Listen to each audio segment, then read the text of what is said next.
नमस्कार, आदाब, सत श्री अकाल। मैं मोहम्मद आसिफ क्यूम टुडे से। आइए देखते हैं आज की मुख्य खबरें। यूपी के और यूपी जोड़ो यात्रा के भी media in charge doctor CP Rai ji हैं, जो आपसे मुखातिब होंगे। और हमारे बीच में हमारे सीनियर नेता डीसीसी भाई जावेद साबरी जी हैं, हमारे सीनियर नेता और महमूद साथी। पूरा क्या क्या कार्यक्रम रहेगा, किस प्रकार से यात्रा का सारा इंतजाम है, हमारे मुख्य अतिथि और media in charge doctor CP Rai ji आपसे बताएं। दोस्तों, मैं पहली बार आया हूँ आप लोगों के बीच में। एक बार हम लोग आपस से ये मेरा रोज का काम है, ये पिछले 30-35 साल से परिचय हो जाए आपस में हम लोगों का। पहली बार मैं आया हूँ आप लोगों के बीच में। मेरा नाम डॉक्टर सीपी राय है। मैं मूलतः प्रोफेसर था आगरा विश्वविद्यालय, वहाँ से रिटायर्ड हूँ मैं। और करीब 48-50 साल करीब पॉलिटिकल लाइफ रही मेरी। पार्टी का काम देखता हूँ और रोकता हूँ पार्टी का। आप साथियों का वोट चले जाएगा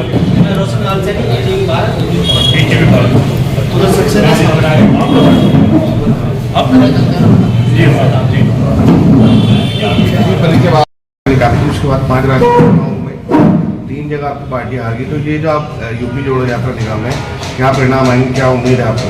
हमारी उम्मीद वहाँ भी अच्छी थी, यहाँ भी उम्मीद अच्छी है। 3 प्रदेशों के चुनाव नहीं, 5 प्रदेशों के चुनाव हुए और 5 ठीक है, उसमें हम कुछ वोटों से हम हार गए। एक जगह ज़्यादा वोट से हारे जिसमें बड़े सवाल उठ रहे हैं और उसके बारे में उसके तमाम मामले सुप्रीम कोर्ट में जा रहे हैं। ईवीएम का बहुत सारा सवाल है, बेईमानी का सवाल मध्य प्रदेश का सुप्रीम कोर्ट में जा रहा है। दिग्विजय सिंह जी के नेतृत्व में उस पर काम हो रहा है। उस पर 2 जगहों पर हम 2-2, 1-1% से हम चुनाव हारे हैं। लेकिन ये भी सच है कि जितना वोट कांग्रेस बीजेपी को पूरे मिला है इन 4 प्रदेशों में, उससे 12 लाख ज़्यादा वोट कांग्रेस पार्टी को मिला है। कांग्रेस पार्टी को 40% करीब वोट मिला है। 40% जनता हमारी तरफ उम्मीद से देख रही है। पिछले चुनाव में लोकसभा के मध्य प्रदेश, छत्तीसगढ़, राजस्थान में हमारे केवल 3 MP जीते थे, जबकि सरकार हमारी थी। 40% वोट का अगर आप रेशियो लगा लीजिए, इस चुनाव में हम वहाँ पर कहीं बहुत ज़्यादा सीटें लोकसभा की जीत करके आएंगे। कभी भी एक जीत और एक हार से, मैं आपको एक उदाहरण दे देता हूँ। 1977, जबकि मैं खुद आपातकाल का गिरफ्तार रहा हूँ, आपातकाल में मैं खुद बंद रहा हूँ। पहले हम लोग सोशलिस्ट पार्टी में हुआ करते थे। 1977 में इंदिरा गांधी जी हार गई।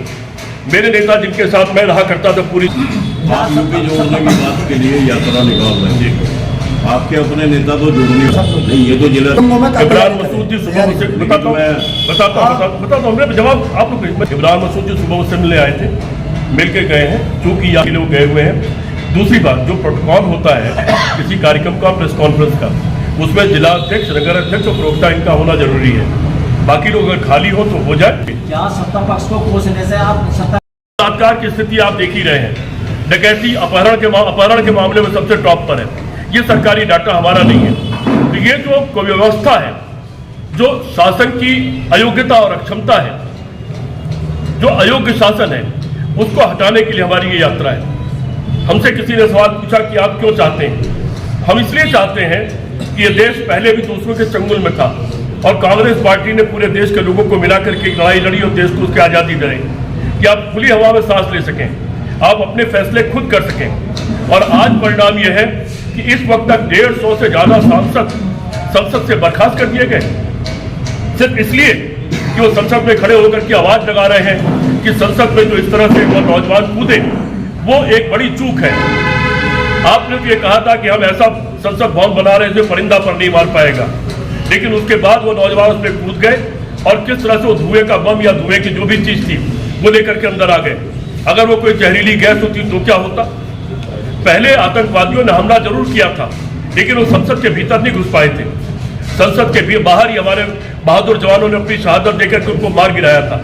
इस बार हमारे जवान हैं, हम ये मानते हैं वो भटके हुए जवान हैं।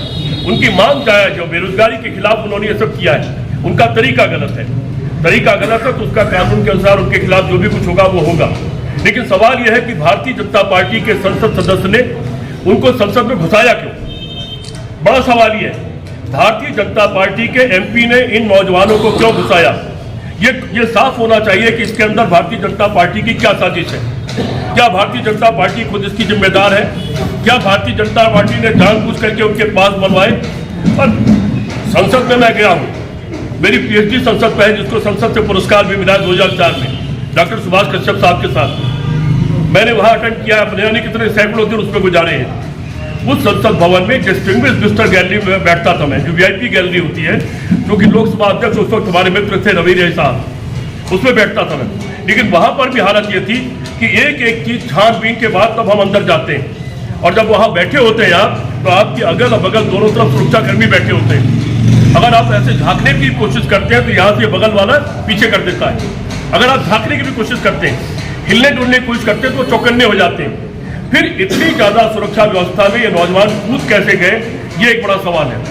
यही सवाल तो पूछना चाहते हैं, संसद सदस्य यही सवाल पूछ रहे हैं कि गृह मंत्री जी आप बाहर बयान दे रहे हो, आके संसद में बयान दो, इसके बताओ कि इसके अंदर कारण क्या है, और ये नौजवान कैसे कूदे, इसकी सुरक्षा को खतरा कैसे पैदा होगा। और उसका जवाब देने के बजाय ये लोकतांत्रिक मूल्यों का ये आहनन है, और ये अधिकार है संसद सदस्यों का कि गृह मंत्री प्रधानमंत्री से सवाल पूछे। और ये भी अधिकार है कि गृह मंत्री, प्रधानमंत्री या कोई भी मंत्री अगर संसदों का एक बड़ा वर्ग आपसे सवाल पूछ रहा है, आप उसको जवाब दें, ये आपकी मजबूरी है।